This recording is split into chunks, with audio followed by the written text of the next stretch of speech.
Hello, welcome back to Video Wizard, and today I'm giving you a super fast tutorial on how to add an adjustment layer in Premiere Pro. Okay, adjustment layer is great if you want to edit loads of clips without editing them individually, if that makes any sense, like color correction or anything like that. Okay, so how do we do it?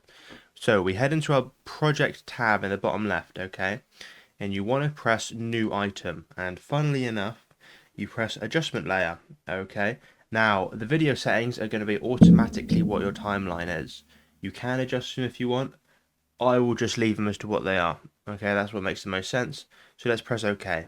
And you can see adjustment layer has now popped up. And it's literally just a case of dragging and dropping, just like it's any other clip. It acts the same way. Okay. And that is literally it. That is how you add an adjustment layer in Premiere Pro. Thank you very much for watching. Have a great rest of your day.